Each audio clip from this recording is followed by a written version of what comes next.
ነገር ግን ውድ የቻናል ቤተሰቦች እዚሁ ጋር ግንዛቤ ሊወሰድበት የሚገባው ነጥብ በመንፈስ መጫን ምክንያት ስጦታ እንዲቀነስ ወይም ደግሞ እንዲሻር የሚቀርበው ጥያቄ ስጦታው ከተደረገበት ቀን አንስቶ እስከ 2 ዓመት ድረስ ለዳኞች ካልቀረበ ዋጋ የሌለው መሆኑን ማወቅ መቻል ያስፈልጋል። ሰላም ክቡራትና ክቡራን የቻናል ቤተሰቦች እንዴት ናችሁ? ዛሬ በስጦታ ሰጪ እና በስጦታ ተቀባይ መካከል የተደረገ የስጦታ ውል ሲጠየቅ ሊፈርስ የሚችልባቸውን የተለያዩ ምክንያቶች እነግራችኋለሁ። ይህን ቻናል ሰብስክራይብ በማድረግ እንድትጀምሩት እንዲሁም ደግሞ እስከ መጨረሻው ድረስ እንድትከታተሉ እጋብዛለሁ። እንግዲህ ውድ የቻናል ቤተሰቦች አንድ የስጦታ ውል በስጦታ ሰጪና በስጦታ ተቀባይ መካከል የሚደረግ ውል ነው። ስለዚህ በተለያዩ ምክንያቶች ይህ የስጦታ ውል ይገባናል በሚሉ በወራሾችም በስጦታ ሰጪ ወራሾችም ይሆን በራሱ በስጦታ አድራጊው ሲጠየቁ ተቀባይነት ሊኖራቸው ይችላል። እንዲሁም ደግሞ በሕጉ መሰረት ተገቢ ካልሆኑ ተቀባይነት ላይኖራቸው ይችላል እነዚህ ጥያቄዎች ሲጠየቁ። ስለዚህ በፍትሐብሔር ሕጋችን የተቀመጡ አንድ የስጦታ ውል ይፍረስልኝ ጥያቄ ሲጠየቅ በሕጉ ላይ የተቀመጡ ተቀባይነት ሊኖራቸው የሚገቡ ምክንያቶች ምንድናቸው የሚለውን አንድ በአንድ የምነግራችሁ ነው የሚሆነው። የመጀመሪያው እንግዲህ የስጦታ ሰጪው አእምሮ ስጦታ በሚሰጥበት ሰዓት ትክክል ካልሆነ ስጦታ ሰጪው ወይም ደግሞ የስጦታ ሰጪው ወራሾች ያ በስጦታ ሰጪው አእምሮ ትክክል ባልነበረው በስጦታ ሰጪው የተደረገው የስጦታ ውል እንዲሰረዝ ለፍርድ ቤት ክስ መስርተው መጠየቅ ይችላሉ። እንግዲህ በመርህ ደረጃ ስጦታ የሰጠውን የሰጪውን አእምሮ ትክክል አልነበረም በማለት በዚሁ ምክንያት ስጦታን ማፍረስ አይቻልም። ስጦታው ፈራሽ አይሆንም። ነገር ግን በልዩ ሁኔታ ስጦታው ፈራሽ የሚሆነው ሰጪው ስጦታውን ባደረገበት ጊዜ ተከልክሎ የነበረ ሰው እንደሆነ ወይም ደግሞ ስጦታው በሞግዚቱ በኩል በደንብ ያልተደረገ እንደሆነ ይሄ ስጦታው ፈራሽ ይሆናል። እንዲሁም ደግሞ ሰጪው በሕግ ብቻ አይደለም በፍርድም እንዲከለከል ጥያቄ የቀረበው በሕይወቱ ሳለ የሆነ እንደሆነና ዳኞች ደግሞ ለቀረበላቸው ጥያቄ ውሳኔ ለመስጠት ከመቻላቸው በፊት ሰጪው የሞተ እንደሆነ ይህ የስጦታ ውል ይፍረስልኝ ጥያቄ መቅረብ ይችላል፣ ተቀባይነት አለው ማለት ነው። ስለዚህ የሰጪው አእምሮ ትክክል ካልሆነ በፍርድ በሕግ የተከለከለ ከሆነ እንዲሁም ደግሞ በፍርድ እንዲከለከለ ጥያቄ ቀርቦ በመሃል ስጦታ ሰጪው የሞተ እንደሆነ ስጦታ ይፍረስልኝ ጥያቄ በልዩ ሁኔታ የሚስተናገድ ተቀባይነት የሚኖረው ይሆናል ማለት ነው። በሁለተኛ ደረጃ ሕገወጥ የሆነ ምክንያት ሲሆን ነው። ይህ የስጦታ ውል ስጦታው የተደረገበት ምክንያት ግብረገብ ካልሆነ ወይም ደግሞ ሕገወጥ ከሆነ ይሄ የስጦታ ውል ፈራሽ ይሆናል ማለት ነው። እንዲህ በሆነ ጊዜ እንግዲህ ግብረገብነት የሌለው ወይም ደግሞ ሕገወጥ ምክንያት ያለበት ስጦታ ከዚያው ከስጦታው አደራረግ ወይም ደግሞ ከሰጪው የጽሑፍ አስረጂ መገኘት አለበት። ከዚህ ካልተገኘ በቀር ስጦታው ፍርስ መሆኑን ለማስረዳት አይቻልም። ስለዚህ የስጦታ ውሉ ግብረገብ ካልሆነ ወይም ደግሞ ሕገወጥ ነው ተብሎ ከታሰበ ይህ የስጦታ ውል ፈራሽ እንዲሆን ጥያቄ ማቅረብ ይቻላል። በሶስተኛ ደረጃ በፍትሐብሔር ሕጋችን አንቀጽ 2439 ላይ ተደንግጎ የምናገኘው ነው። ይህም በመንፈስ መጫን ምክንያት የተደረገ የስጦታ ውል ሲሆን ነው። እንግዲህ ዳኞች በዚህ ሰዓት እንግዲህ የኑዛዜን ቃል ወይም ደግሞ ስጦታ የተደረገውን ስጦታ ለመሻር ሕግ በሚፈቅድላቸው ሁኔታ ሁሉ ስጦታን ለመቀነስ መብት እንዳላቸው ይደነግጋል ማለት ነው። እንግዲህ ስጦታ ተቀባዩ የሰጪው ዘመድ ሊሆን ይችላል፣ የጋብቻ ዝምድና ያለው ሰው ሊሆን ይችላል፣ ከተጋቢዎቹ አንዱ ባል ወይም ደግሞ ሚስት ማለት ነው። ቢሆንም ስጦታው እንዲቀነስ ወይም ደግሞ እንዲሻር ለመጠየቅ ይቻላል ማለት ነው። ነገር ግን ውድ የቻናል ቤተሰቦች እዚሁ ጋር ግንዛቤ ሊወሰድበት የሚገባው ነጥብ በመንፈስ መጫን ምክንያት ስጦታ እንዲቀነስ ወይም ደግሞ እንዲሻር የሚቀርበው ጥያቄ ስጦታው ከተደረገበት ቀን አንስቶ እስከ 2 ዓመት ድረስ ለዳኞች ካልቀረበ ዋጋ የሌለው መሆኑን ማወቅ መቻል ያስፈልጋል። ስጦታ ይፍረስልኝ በመንፈስ መጫን የተደረገ ነው።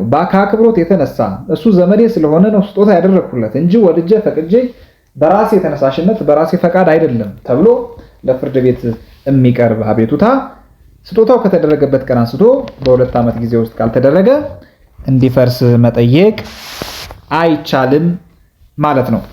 በአራተኛ ደረጃ በፍትሐ ብሔር ሕጉ ላይ የተቀመጠው ስጦታ እንዲፈርስ መጠየቅ የሚቻልበት ምክንያት ስጦታ ተቀባዩ ሟችን ለመውረስ የማይገባ የሚያደርግ ወንጀል በሰጭ ላይ በመስራቱ ውለታ ቢስ ሆኖ ከተገኘ በዚህ ጊዜ ማንኛውም ተቃራኒ የሚሆኑ የውል ቃል ቢኖርም ስጦታው እንዲሻር መጠየቅ ይቻላል ማለት ነው። በስጦታ ሰጪው ሊሆን ይችላል የሚጠየቀው፣ እንዲሁም ደግሞ በስጦታ ሰጪው ወራሾች ሊሆን ይችላል የሚጠየቀው። እንግዲህ አንድ ወራሽ ለውርስ የማይገባ የሚያደርግ ወንጀል ፈጸመ የምንለው ምን ሲሆን ነው የሚለውን ለማወቅ እንግዲህ የፍትሐ ብሔር ሕጋችን አንቀጽ 839 ላይ ተደንግገው የሚገኙትን ነጥቦች ማየት ያስፈልጋል። እንግዲህ በምናይበት ሰዓት ሟቹን ለመውረስ የማይገባ ነው ተብሎ የወራሽነት መብት አንድ ወራሽ የሚያጣው አንደኛ ሟቹን ወይም ደግሞ የሟቹን ወደታች የሚቆጠሩ ተወላጆች ልጆች ማለት ነው፣ ወይም ደግሞ ወደ ላይ የሚቆጠሩ ወላጆቹን አንዱን ወይም ደግሞ የሟቹን ባል ወይም ደግሞ ሚስት አስቦ ገድሎ በመግደል የተፈረደበት ከሆነ ለመውረስ የማይገባ ይባላል። እንዲሁም ደግሞ ከነዚህ ሰዎች መካከል አንደኛውን ለመግደል በመሞከር የተቀጣ ቀጥታ ባይገድልም ድርጊቱን ባይፈጽመውም ነገር ግን በሙከራ ደረጃ ላይ የቀረ ቢሆንም በሙከራ የተቀጣ ከሆነ እንዲሁም ደግሞ በሐሰት በመወንጀል ወይም ደግሞ በሐሰት ምስክርነት ይህ በሐሰት መወንጀል በሐሰት መመስከር ከነዚሁ ሰዎች መካከል በአንደኛው ላይ የሞት ፍርድ ወይም ደግሞ ከ10 ዓመት የበለጠ እስራት ቅጣት ለማስከተል የሚያሰጋ ሆኖ የተቀጣ ማንኛውም ሰው ለውርስ የማይገባ ነው በማለት ይሄ የፍትሐ ብሔር ሕጋችን ይደነግጋል። በተለይ ደግሞ አንቀጽ 840 ላይ ተደንግገው የሚገኙት ሁለት ምክንያቶች አሉ ሟችን ለመውረስ የማይገባ የሚያስብሉ ማለት ነው። አንደኛው እንግዲህ የሟቹን ሰውነት ሁኔታ ምክንያት በማድረግ አውራሹ ከመሞቱ በፊት ባሉት በ3 ወር ጊዜ ውስጥ ኑዛዜ እንዲደረግ ወይም ደግሞ እንዳይለውጥ ሟቹ ማለት ነው እንዳይሽር ያ ወራሽ የከለከለ ከሆነ ለውርስ የማይገባ ነው። እንዲሁም ደግሞ በሁለተኛ ደረጃ አስቦ ያለሟቹ ፈቃድ የሟቹን የመጨረሻ ኑዛዜ ለሌላ ወራሾች የተናዘዘውን ኑዛዜ ማለት ነው ያበላሸ፣ እንዳይገኝ ያደረገ ወይም ደግሞ ያጠፋ፣ ጉዳዩን በማወቅ በሐሰት ኑዛዜ የተጠቀመ ወራሽ የወራሽነት መብቱን እንደሚያጣ ይደነግጋል። ስለዚህ እነዚህን ለመውረስ የማይገባ የሚያደርጉ ወንጀሎችን በሰጭ በስጦታ ሰጪው ላይ በመስራት ውለታ ቢስ ሆኖ የተገኘ እንደሆነ ማናቸውም ተቃራኒ ውል ቢገኝ እንኳ ስጦታው ሊሻር ይችላል። በተጠየቀ ጊዜ ዳኞች ስጦታውን ለመሻር መብት አላቸው ማለት ነው። እንግዲህ የሰጪው ወራሾች አውራሻቸው ያደረገውን ስጦታ እንዲሻር ለመጠየቅ የሚችሉት አንደኛ ሰጪው በሕይወቱ ሳለ ለተቀባዩ ያደረገለትን ስጦታ የመሻር ሐሳቡን በማያሻማ አነጋገር አስታውቆ እንደሆነ፣ ሁለተኛ ተቀባዩ ሰጪውን ሆነ ብሎ እንዲሞት አድርጎ እንደሆነ፣ ሶስተኛ የውለታ ቢስነት ስራ ሰጪው ከሞተ በኋላ ተሰርቶ እንደሆነ፣ በአራተኛ ደረጃ ሰጪው በስጦታ መሻር መብቱ እንዳይሰራበት ስጦታ ተቀባዩን ከልክሎ እንደሆነ የሰጪውን ወራሾች አውራሻቸው ያደረገውን ስጦታ እንዲሻር ለመጠየቅ ይችላሉ ማለት ነው። በአምስተኛ ደረጃ እና በመጨረሻ ደረጃ አንድ የስጦታ ውል እንዲፈርስ መጠየቅ የሚቻለው ግዴታን ባለመፈጸም ምክንያት ስጦታ እንዲሻር የሚጠየቅ ከሆነ ነው።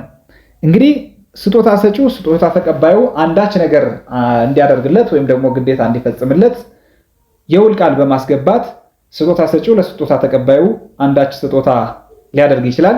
የማይንቀሳቀስ ንብረት ሊሆን ይችላል፣ የሚንቀሳቀስ ንብረት ሊሆን ይችላል።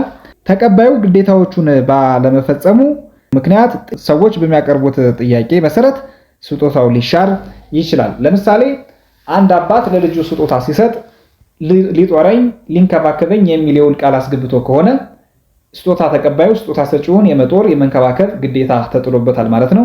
ነገር ግን በዚሁ በአንጻሩ ስጦታ ተቀባዩ ስጦታ ሰጪውን የማይጦር የማይንከባከብ ከሆነ በውሉ ቃል መሰረት ስጦታ ሰጪው ስጦታ ተቀባዩን ይሻርልኝ ብሎ የማቅረብ መብት አለው።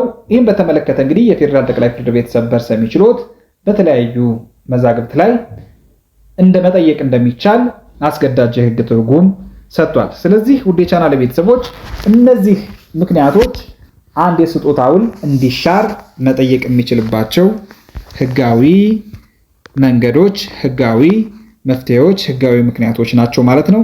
እነዚህን እንድትጠቀሙባቸው እጋብዛለሁ። አብራችሁኝ ስለቆያችሁ አመሰግናለሁ። እንዲሁም ይህ ቪዲዮ አስተማሪ ሆኖ ካገኛችሁት ላይክ አድርጉት፣ ለሌሎቹ እንዲጠቀሙበት ሼር አድርጉላቸው። በሌላ ጠቃሚ የሆነ የህግ ጉዳይ እስክመለስ ድረስ